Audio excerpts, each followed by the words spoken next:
Assalamualaikum warahmatullahi wabarakatuh. Hai Sobat Baktiwul, apa kabar semuanya? Semoga dalam keadaan sehat dan baik-baik saja, serta dilancarkan segala urusannya hari ini ya. Terima kasih buat yang sudah mampir di video ini. Buat yang suka sama kisah-kisah true crime, boleh klik tombol like dan subscribe-nya, serta nyalakan lonceng notifikasi supaya nggak ketinggalan kisah-kisah true crime dari channel ini. Buat yang sudah, kami ucapkan terima kasih banyak. Kasus yang akan kita bahas kali ini adalah request dari Kak Agustina Ayu. Hai kakak, apa kabar? Semoga baik-baik selalu ya.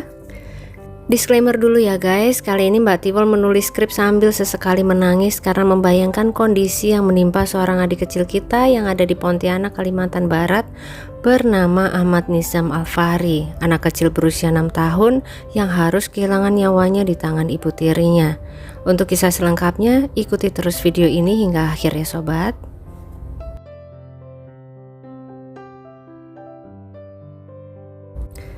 Ahmad Nizam Alfahri atau yang biasa dipanggil dengan nama Nizam adalah seorang anak laki-laki berusia 6 tahun yang terlahir dari pasangan Ibu Fitri dan Bapak Ican. Namun karena sesuatu hal sejak Nizam masih balita, ayah dan ibunya harus berpisah. Awalnya Nizam yang saat itu masih sangat kecil ikut dengan Bu Fitri, ibu kandungnya. Bu Fitri tinggal di Jakarta, posisi belum menikah lagi, sedangkan ayah Nizam ke Pontianak dan di tahun 2021 kemudian menikah kembali dengan seorang wanita yang bernama Iftahur Rohman dan menetap di kota Pontianak, Kalimantan Barat, tepatnya di Jalan Purnama Agung nomor 7 Pontianak. Kemudian di bulan Desember 2022, Bu Fitri menyerahkan Nizam kepada ayah kandungnya untuk kemudian dirawat oleh ayah kandung dan ibu sambungnya. Di mata Bapak Ican, istri barunya ini adalah seorang wanita yang lemah lembut dan keibuan. Saat awal menjalin hubungan kekasih dulu, Pak Ican sudah menjelaskan posisinya bahwa dia adalah seorang duda dan memiliki satu anak laki-laki dari mantan istrinya.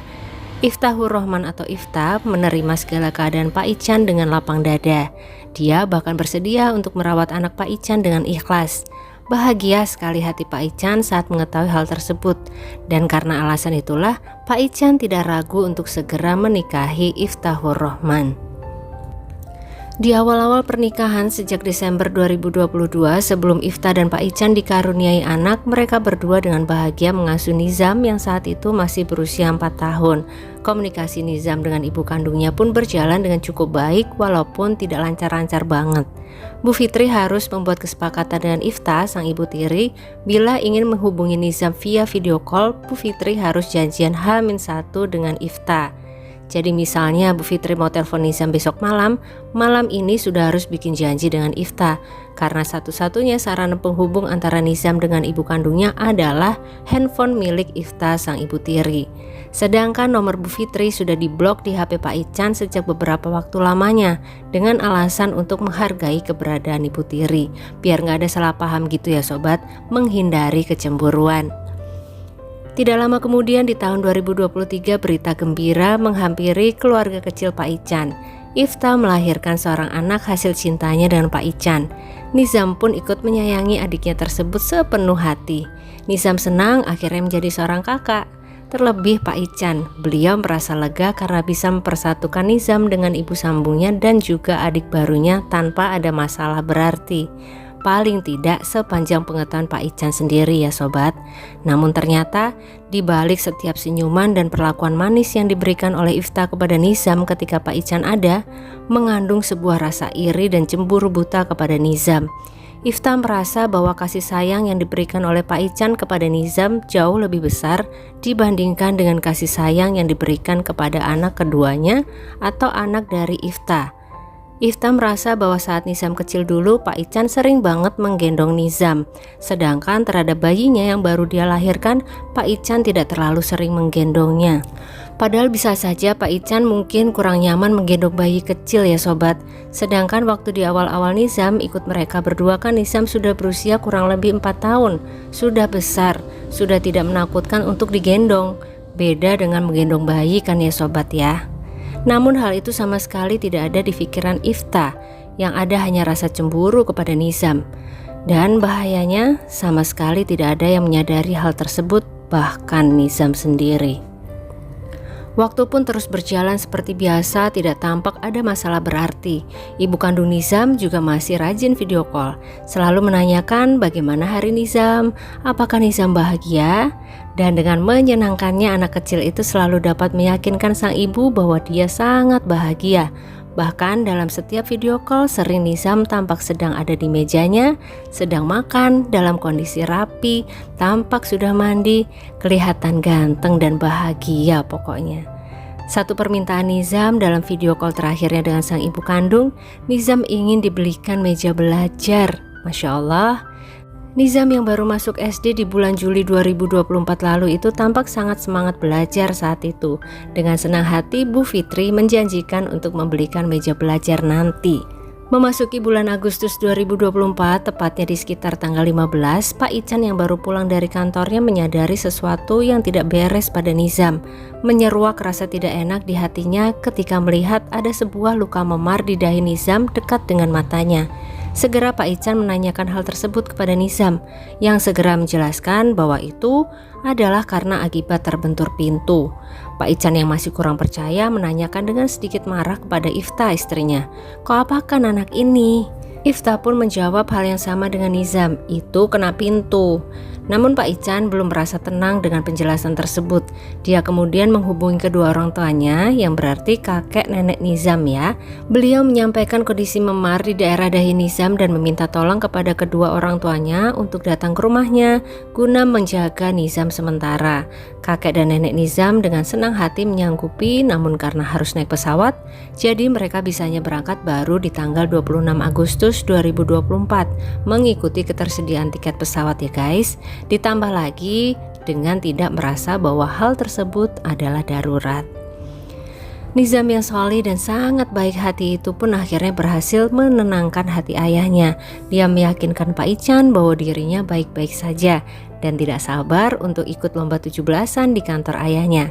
Nizam gembira sekali menyambut perayaan HUT Republik Indonesia tahun ini.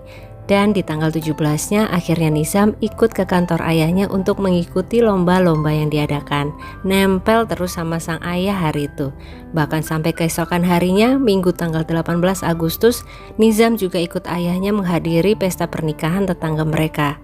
Namun hari Seninnya, tanggal 19 Agustus, Nizam harus berpisah sebentar dengan sang ayah karena Pak Ican ada jadwal dinas di luar kota minggu itu. Senin pagi Nizam berangkat sekolah dijemput oleh jasa antar jemput dan Pak Ican berangkat dinas keluar kota. Tak lupa berpamitan dengan sang istri dan juga baby mereka. Pak Ican juga berpesan pada Ifta untuk menjaga Nizam selama dia dinas di luar kota dan berjanji akan video call sesampainya dia di lokasi dinas. Sekitar pukul 12 siang Nizam akhirnya pulang dari sekolah dengan kondisi yang agak berantakan. Ya namanya anak laki-laki ya sobat. Tapi Ifta si ibu tiri ini sama sekali tidak suka melihat kondisi Nizam siang itu. Nizam pun disuruh masuk ke dalam rumah dengan emosi kemudian mendorong Nizam hingga terjatuh dan kepalanya kena lantai. Setelahnya didangdangnya perut Nizam dan ditarik ke arah belakang rumah. Di sana Nizam diberdirikan di dekat penampungan air yang tidak beratap, kemudian dilepasnya seragam Nizam dan disuruhnya Nizam untuk memakai celana yang diambil dari dalam rumah. Ifta kemudian meninggalkan Nizam di sana, sementara dia sendiri masuk ke dalam rumah dan mengunci pintu belakang. Nizam, seorang anak berusia 6 tahun, pulang sekolah kondisi capek, lapar, tidak ada ayah dan ibunya, betul-betul ditinggal sendiri di belakang rumah, tidak tahu harus melakukan apa. Nizam memilih diam, mungkin karena takut. Sementara di dalam rumah Ifta menyusui anaknya. Sore harinya dia memasak mie instan sembari menengok ke ruang belakang dan melihat Nizam masih ada di pojok ruangan tersebut di dekat penampungan air. Mie instannya ya dia makan sendiri. Nizam tidak dibagi sedikit pun. Dibiarkannya Nizam menahan kelaparan. Selesai makan, Ifta kembali mengurus bayinya sampai ketiduran. Malam itu cuaca sangat dingin karena turun hujan yang sangat deras. Ifta sempat menerima video call dari suaminya dan berkata bahwa Nizam sudah tidur sehingga tidak bisa video call. Setelahnya Ifta tidur lagi, menikmati dinginnya udara malam di balik selimutnya. 180 derajat dengan Nizam yang menahan dingin di ruang belakang rumahnya yang tidak beratap tersebut, merasakan derasnya hujan yang turun di tengah rasa lelah dan lapar yang melanda. Ya Allah. Keesokan paginya, hari Selasa tanggal 20 Agustus pukul 9 pagi, Ifta pergi ke ruang belakang tempat Nizam dikurung. Tampak anak sambungnya tersebut tengah tertidur dalam posisi miring di atas rumput. Diambilnya selang dan dimandikannya Nizam saat itu juga. Setelahnya, badan Nizam dikeringkan menggunakan anduk dan Ifta menyuruhnya untuk masuk ke dalam rumah. Dengan badan telenji, Nizam melangkah gontai dan lemas ke arah rumah. Entah Ifta mikir apa, bukannya kasihan melihat kondisi Nizam, tapi dia malah menjadi jengkel melihat Nizam yang lemas. Didorongnya Nizam dengan kencang hingga akhirnya Nizam roboh dan lagi kepalanya mengenai lantai hingga menimbulkan suara. Nizam tidak sadarkan diri. Diguncang-guncangnya tubuh Nizam supaya sadar, namun Nizam masih lemas. Digendongnya anak tersebut ke ruang tengah, dipakaikan baju hijau, kemudian diselimutinya. Ifta mengecek nafas dan nadi Nizam masih ada namun lemah. Diberinya Nizam air minum menggunakan tutup botol. Nizam masih mampu meneguk sedikit demi sedikit air tersebut. Ditinggalkannya sejenak Nizam untuk kemudian Ifta mengurus bayinya. Setelah itu kembali dilihatnya Nizam masih bernafas namun semakin lemah. Ifta sempat memberikan nafas buatan kepada Nizam namun tidak berhasil juga. Ifta sempat membisikkan kata maaf kepada Nizam sebelum akhirnya adik kita tersebut menghembuskan nafas terakhirnya di tangan ibu tirinya.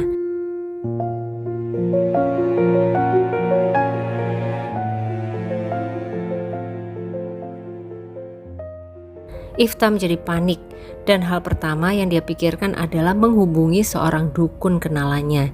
Dia menceritakan semua yang dia lakukan kepada Nizam dan dia bertanya apa yang harus dia lakukan sekarang. Sang dukun yang terkejut mendengar cerita Ifta langsung berkata bahwa itu sudah masuk tindakan pembunuhan. Ifta harus menyerahkan diri ke polisi. Ifta belum mau. Sang dukun memaksa Ifta untuk lapor polisi lagi. Ifta masih tidak mau. Sampai akhirnya sang dukun menutup telepon tersebut karena tidak mau terlibat lebih jauh. Ifta pun tercenung, dia sadar telah melakukan kesalahan terbesar dalam hidupnya saat itu. Namun dia juga tidak mau menyerahkan diri ke polisi. Akhirnya dia pun membuat sebuah skenario. Dia mengambil sebuah plastik hitam, sebuah karung dan seutas tali. Dimasukkannya tubuh kecil Nizam ke dalam plastik, kemudian dibungkusnya dengan karung putih dan diikatnya karung tersebut dengan tali. Diletakkannya karung tersebut di samping rumah yang ada gang sempit bersebelahan tepat dengan tembok tetangga. Ditutupinya karung tersebut dengan kardus-kardus dan rapi sudah persembunyiannya. Pewangi buatan pun dia semprotkan pada ruangan tempat Nizam menghembuskan nafas terakhirnya tadi. Pada malam harinya ada video call masuk dari sang suami. Ifta belum siap menjelaskan apapun sehingga telepon itu tidak diangkatnya. Ifta pun melanjutkan harinya dengan merawat si baby. Di ujung sana di Sintang, Pak Ican yang gelisah karena video callnya tidak juga diangkat malam itu melewatkan harinya penuh dengan rasa was-was. Perasaan tidak enak menyelimutinya sehingga dia pun memutuskan untuk kembali pulang ke Pontianak di hari Rabu tanggal 21 Agustus. Tanggal 21 Agustus 2024 pukul 7 malam Pak Ican sampai juga di rumahnya di Pontianak. Beliau pun sudah membawakan donat kesukaan Nizam sebagai oleh-oleh. Biasanya saat dia pulang dari kantor, Nizamlah yang selalu membukakan pagar dan menyambut ayahnya dengan sukacita. Hal itu juga yang dibayangkan oleh Pak Ican sepanjang perjalanan pulang tadi. Namun ternyata sesampainya di rumah, tidak ada Nizam yang menyambutnya. Hanya ada istri dan babynya. "Kemana Nizam?" tanya Pak Ican. Ifta dengan cepat menjawab bahwa tadi Nizam dijemput oleh pacar dari ibu kandungnya. Karena Nizam sudah ditunggu ibu kandungnya di bandara mau diajak jalan-jalan. Pak Ican kaget, dia pun setengah marah kepada sang istri menanyakan kepada Ifta kenapa dengan mudah memberikan Nizam ke orang yang belum dikenal. Bermacam-macam pikiran buruk melintas di kepala Pak Ican. Karena hubungan yang kurang baik dengan mantan istri, maka hal pertama yang terlintas bukanlah menghubungi sang mantan, namun Pak Ican memutuskan untuk langsung melaporkan hal tersebut ke Polsek setempat. Pak Ican dan Ifta pun pergi melaporkan hilangnya Nizam ke Polsek. Saat itu Pak Ican berpikir bahwa Nizam diculik oleh orang tidak dikenal. Sembari lapor polisi, Pak Ican juga memaksa Ifta untuk menelpon ibu kandung dan neneknya Nizam. Mereka bertiga pun berkomunikasi melalui video call di kantor Polsek. Ifta, Ibu Fitri dan ibunya Bu Fitri atau neneknya Nizam. Di sana, Ifta menjelaskan bahwa Nizam dijemput oleh seseorang yang mengaku pacarnya Bu Fitri bernama Yogi. Dia menjemput Nizam karena sudah ditunggu oleh Bu Fitri di bandara. Dan Ifta bersikeras bahwa tadi Yogi menelpon seorang wanita yang suaranya persis Bu Fitri. Jadi Ifta percaya saja dan memberikan Nizam kepadanya. Aduh, pinter banget ini ngarangnya si Ifta ini ya sobat. Bu Fitri yang baru mengetahui bahwa Nizam hilang pun sedikit memarahi Ifta. Kenapa dengan mudah memberikan Nizam kepada orang lain? Bukankah Ifta punya nomor Bu Fitri? Kenapa nggak konfirmasi dulu ke dirinya? Namun Ifta tetap bersikeras bahwa ada wanita di ujung telepon Yogi yang mirip sekali dengan Bu Fitri. Fitri kemudian menyadari bahwa tidak ada manfaatnya memperpanjang pembicaraan dengan Ifta. Telepon ditutup dan Fitri dengan cepat menyebarkan laporan kehilangan anaknya dengan memposting foto Nizam beserta ciri-ciri dan baju terakhir yang dikenakan serta nomor telepon dirinya dan mantan suaminya juga ditulis di postingan tersebut, berharap bila ada yang melihat bisa segera menghubungi dirinya ataupun mantan suaminya. Dengan sangat cepat selebaran laporan orang hilang tersebut beredar di media sosial area Pontianak. Sementara itu pihak Polsek kemudian menyarankan Pak Ican untuk pergi membuat laporan langsung ke Polda. Di Polda, Pak Ican dan Ifta menceritakan kronologi yang sama dengan yang Ifta ceritakan pertama kali tadi, konsisten. Pihak Polda tidak menunggu lama, kemudian jam 10 malam tim kepolisian melakukan pemeriksaan di rumah Pak Ican. Selama kurang lebih 2 jam mereka membagi tugas untuk mengecek setiap titik di rumah, mengumpulkan bukti atau bahkan menemukan Nizam. Namun entah mengapa tidak ada yang memeriksa di area tempat Nizam disembunyikan. Nizam belum juga berhasil ditemukan. Polda memberikan saran kepada Pak Ican untuk melakukan pendekatan persuasif kepada Ifta menanyakan keberadaan Nizam sebenarnya, karena bagaimanapun yang terakhir berada bersama Nizam adalah Ifta sang ibu tiri. Namun tetap saja Ifta berkeras dengan ceritanya tadi. Tim kepolisian pun membubarkan diri di jam 12 malam itu dan berencana untuk mengecek CCTV milik tetangga di keesokan harinya. Hari Kamis tanggal 22 Agustus 2024, pengecekan CCTV milik tetangga dilakukan. Dari info yang diperoleh bahwa Nizam dijemput oleh Yogi di jam 12 siang sampai jam 1-an siang. CCTV pun dicek dari tanggal 19 sampai tanggal 21. Tidak ada penampakan yang sesuai dengan cerita Ifta. Terakhir CCTV menangkap gambar Nizam adalah di hari Senin pagi saat Nizam berangkat dan Senin siang saat Nizam pulang sekolah. Setelah itu sama sekali tidak tampak Nizam keluar dari rumahnya. Semakin bertambah besar kecurigaan mereka kepada sang ibu tiri. Sampai setengah 6 sore pengecekan CCTV dilakukan, mereka yang berkumpul di rumah Pak Ican satu persatu pulang untuk bersiap ibadah sholat maghrib. Hanya menyisakan 2 orang teknisi CCTV. Tiba-tiba handphone Pak Ican berbunyi. Ternyata dari mertuanya atau ibu dari Ifta yang menelpon. Diangkatnya lah telepon tersebut. Ibu mertua berkata pada Ican, coba cari Nizam di sebuah karung yang ada di bagian samping rumah belakang yang mepet dengan tembok tetangga. Nizam ada di sana. Pak Ican terkejut dan belum tahu apa yang sebenarnya menimpa sang anak. Pak Ican masih berharap walaupun berada di dalam karung tapi kondisi Nizam masih bernyawa. Segera Pak Ican dengan jantung berdegup kencang pergi ke arah yang dimaksud oleh ibu mertua. Dan betul di sana dia melihat sebuah karung yang diikat atasnya ditutupi banyak kardus. Dengan hati mencelos diraba karung tersebut dan dia merasakan tubuh anaknya ada di dalam karung. Pecah tangis Pak Ican saat mengetahui hal tersebut. Dibukanya karung dan di dalamnya tampak pemandangan yang tidak akan mudah Pak Ican lupakan. Anak kesayangannya sudah tidak bernyawa di dalamnya. Pihak keluarga Pak Ican segera menelpon Bu Fitri untuk memberi kabar duka bahwa Nizam sudah tidak ada, namun tidak dijelaskan penyebabnya. Bu Fitri yang masih sedikit syok kemudian menerima panggilan lainnya dari nomor tidak dikenal yang ternyata adalah tetangga Pak Ican. Dia memberitahukan bahwa Nizam sudah tidak bernyawa dibun-bun oleh ibu tirinya. Ya Allah, pecah juga tangis Bu Fitri saat itu. Ayah dan ibu kandung Nizam sangat merasakan pedih akibat kehilangan putra tercinta mereka, terlebih pelakunya adalah seseorang yang sangat mereka percayai. Ifta pun segera diringkus dan dibawa ke kantor kepolisian untuk diinterogasi.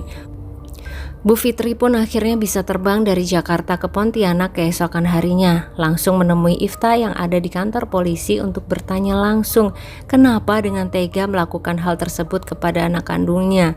Pada saat itu Ifta menjawab, Alasan dia melakukan hal tersebut kepada Nizam adalah karena rasa cemburu. Ifta merasa bahwa Pak Ican lebih menyayangi Nizam dibandingkan dengan babynya.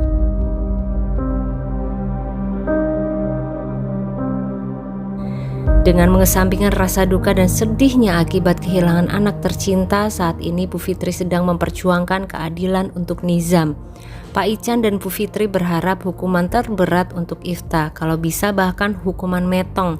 Karena menurut Bu Fitri ada indikasi bahwa ini adalah tindakan pembunuhan berencana. Karena dari hasil otopsi ditemukan luka di bagian kepala yang sepertinya tidak hanya diakibatkan dari tindakan mendorong hingga Nizam terjatuh ke lantai, namun lebih dari itu.